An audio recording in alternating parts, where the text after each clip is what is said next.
And many men feel like this. They don't so much live at home so much as they orbit home, or they come and stay and visit, or they're almost an unwelcome house guest, even in their own houses. Don't you want somebody to love when you're lonely?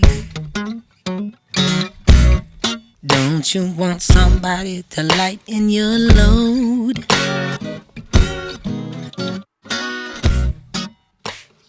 Hey there. Welcome to Thoughtful Husband. And today we're going to be answering the question, can traditional marriages still work?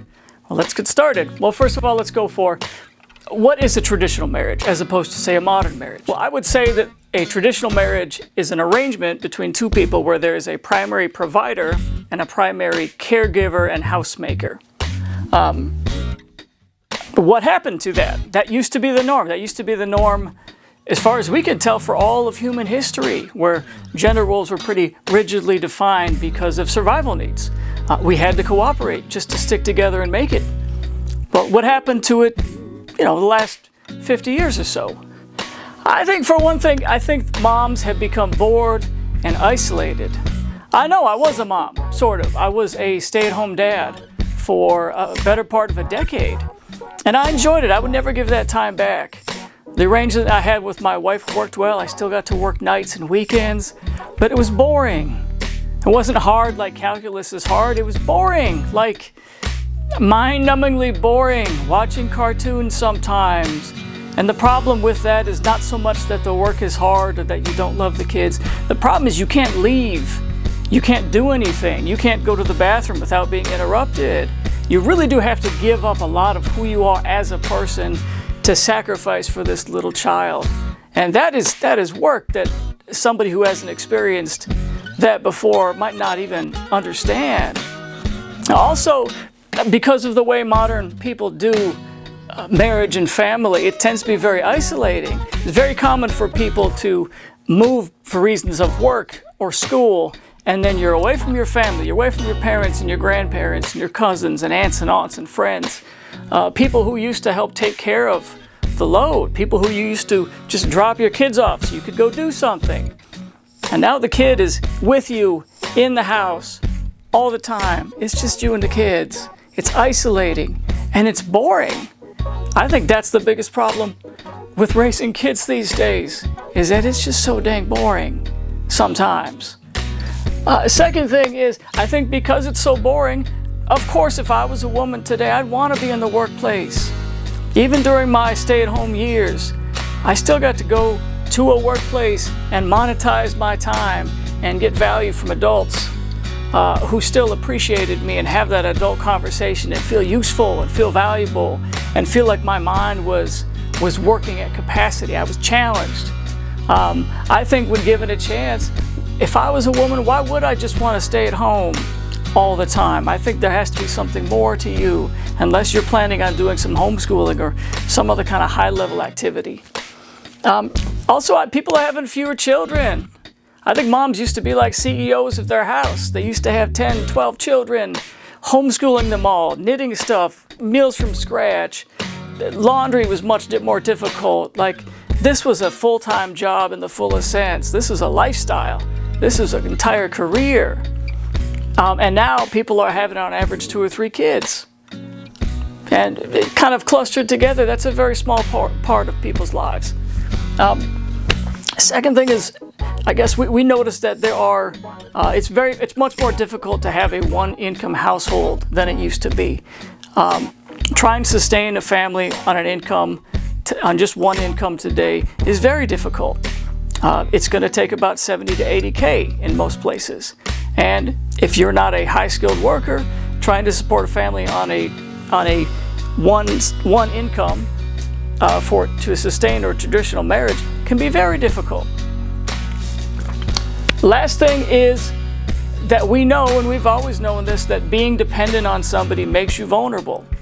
It makes you vulnerable to the person's worst nature. It takes away some of your ability to leave. And people are just not having that. Why would I stay at home and forego an income and possibly have to rely on somebody for the rest of my life for my very survival when I can go do some things for myself and then have some walkaway power? Makes sense to me. Well, why do traditional marriages fail then? I think the first thing is that often there is a conflict between traditional and modern value system. Any marriage that works with a different value system isn't going to work. Just the same as if you have a traditional man with a modern woman or a modern man with a traditional woman, you're going to have a very difficult time from here on out. It doesn't matter how well you communicate. You want different things out of the relationship. And it's very possible that that's just not a thing that's even going to work. Second thing is I see there's a big problem with workhorse men. Now, workhorse is the term that I use for guys who go to work for 50, 60, 70 hours a week, making a living. They come home and they're just checked out. There's no value for them. They're not an active parent. They're a workhorse. If you imagine a cart being driven by a horse, it's like that workhorse is designed to pull the cart. It's not allowed in the cart. And many men feel like this. They don't so much live at home so much as they orbit home, or they come and stay and visit, or they're almost an unwelcome house guest, even in their own houses. And traditional marriages are known for that. And when you have the domain of work so separate from the domain of home, and the two don't really meet, to me that is a recipe for disaster. It is a recipe for divorce. Thirdly, a lot of times wives neglect their appearance, they neglect their health, and they neglect their mental health especially. They become unappealing, unattractive, difficult to be around, and that furthers the workhorse problem. It really does. Now I understand, I've had children. I know what kind of wear and tear and how it limits your availability and it really limits your time and your energy and your options. But staying on top of your health, even as a new mom, learning to get back into sexual health in the context of a couple, learning out how to engage in your mental health, learning how to take time away so you're not just a wife and just a mom and you don't lose yourself, can be so important. Because otherwise you can be difficult to live with. And what do husbands do when their wife's difficult to live with? They check out. They check out. That's what they do. They don't usually leave, at least not physically. They leave mentally. They leave emotionally, but they stay. That's why the divorce rate is 70 to 90% women initiated. Fourth thing, there's often a gradual loss of connection. I even kind of joke when you see those people, those older people who have been married 30, 40, 50, 60 years, and then you see a divorce out of nowhere. That's traditional marriage. It's two people griping at each other who can't stand each other, but for some reason just feel like they need to live with each other. Now, that's not something anybody would choose. That's not something anybody would go into on purpose. But that's how a lot of traditional marriages end up. And nowadays, people aren't having it. They enjoy happiness too much. They're not willing to take a sacrifice for something they don't even really believe in. And so it's important that through every stage of the game when you get married, you manage that emotional connection. We're not just together because of some rule out there. We're not together just for the kids, because, hey, are we just going to get divorced after they graduate? Maybe it's better than doing it now. But still, is that what anybody would choose? Is that something anybody would aim for? I don't think so. How do you make a traditional marriage work? I think, first of all, you need a traditional value system shared by both people. A man who really embraces the provider role in a traditional marriage, and a woman who really takes on the caretaking, nurturing role of a wife. They have to embrace that, and they have to agree that that's the best way to specialize in those different areas. I think you have to demonstrate those values during dating, and those values include things like discipline, delayed gratification, not I put my happiness above everybody else's. It has to be, if we're going to do this thing, if we're going to create this family, we have to temporarily put our needs second to accomplish a greater goal. That is the traditional mindset, or at least that is what makes it tend to work. I have a job, you have a job. We have other things in our life, but we do that job and we do it for the children. I would recommend that the dads start seeing themselves as CEOs of the house, not government employees. This gets away from the workhouse mentality. I tell guys all the time, walk in that front door like you own the place. Walk in like every single thing that goes wrong is your responsibility. Walk in that front door and kiss your wife and hug your kids and pay attention to discipline and get to know the teachers and be on top of their homework. Just because you're off work doesn't mean you're off work. You have a second job, it's called dad, and a third job, that's called husband. Make yourself irreplaceable, or it's possible that your wife might consider replacing you. Hey, I'm not going to say it's right, but I understand it. The fourth thing I'm going to say is moms who have what's called an empty nest syndrome. That's a problem. Moms need an empty nest strategy. What does that mean? It means that as long as you are a mom, you are sacrificing parts of your identity, who you are as an individual, to become a wife and a mother. And if you don't lessen that over time and find out what it means to be you, when the empty nest hits, when the kids all leave, you're going to be worthless to yourself. You're going to go into a depression. You're not going to know who you are. You may have a midlife crisis or an identity crisis. I recommend that even from the beginning, you learn to take time for yourself, to have friends, to create space, and eventually, especially during middle school and high school years, to have a career, to have a skill set, to have a hobby, to have something to do after the kids leave. Because if you don't know what to do after the kids leave, you'll do anything or nothing. And you'll probably bother the kids and still try to replicate that identity of wife and mother. How do you prevent a traditional marriage divorce? I think that's what people are afraid of, especially men, because men seem to pay the greater price when there is a divorce in a traditional marriage. Especially men who work 60, 70 hours a week, and then the wife says, like she does 70 to 90% of the time, I want a divorce. And now he's thrown into a crisis where his work schedule prevents him from getting joint custody.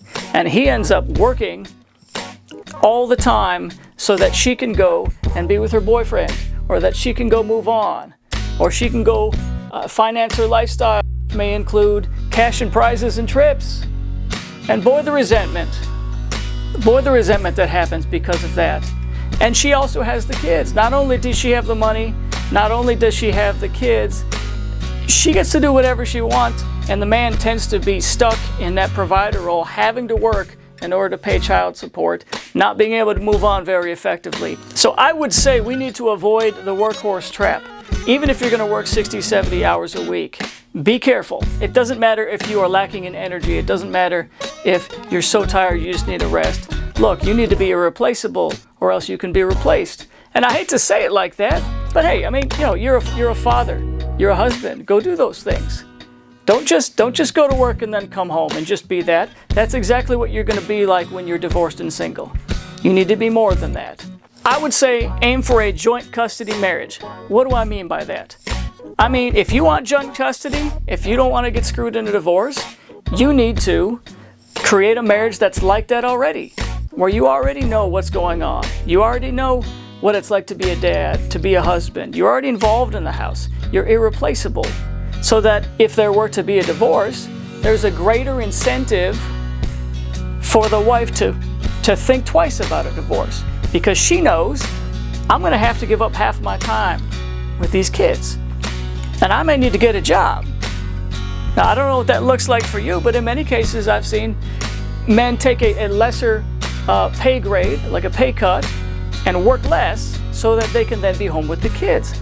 That's fine. That's a great idea. It's not something you should think about all the time, but it's something you should have in the back of your head, especially if things start to go worse or progressively worse. Are you preparing yourself for divorce? One of the harder things I think guys ever deal with is divorce, because ladies, they tend to leave before they've left. They tend to divorce the husband, and then they make their big plan on how to leave, because they're security-oriented creatures. I don't blame them. They need their security. But it means they've been thinking about how to move on for a month, 2 months, 3 months, 5 months, 6 months ahead of time. And all of a sudden, the guy gets those divorce papers, and day one, he has to make a bunch of decisions that he is not prepared for. I'm telling guys, live in such a way that you're irreplaceable. Live in such a way that there are no incentives for her to divorce you. And how about the ladies? I would say, I hate to say it like this, but don't bitch. Set boundaries. How many times have I seen guys who suddenly they get motivation because the divorce papers are there and it's already too late? And she says, hey, I've told him and I've told him and I've told him and I've told him again, I'm about to leave, I'm upset with this, I'm upset with that. I'll say this, and I'll say it many times throughout all my videos, I don't believe that words work. I don't think people listen to words. I think they listen to actions, and I think they listen to consequences. If you're feeling like you need to leave and something needs to change, you need to make him feel like you've left. You need to make him feel your absence. You need to go spend a night. Go spend a weekend at your sister's place. Go take a long break and just tell him, I'm going to think about the relationship. That's all you have to do. I'm a big fan of separations, especially little ones, because it is the experience of losing somebody that gets people to come to the table and talk about hard things sometimes. I don't count on people's good intentions. I don't count on people to love each other enough. I do count on people to avoid pain. I do count on people to be a little afraid and to get that to be the initial thing that gets to have those hard conversations and do the strengthening and the healing of the relationship. I hate to say it like that, but this is the way the world works, as far as I can tell. And I'm thoughtful of it. Take care.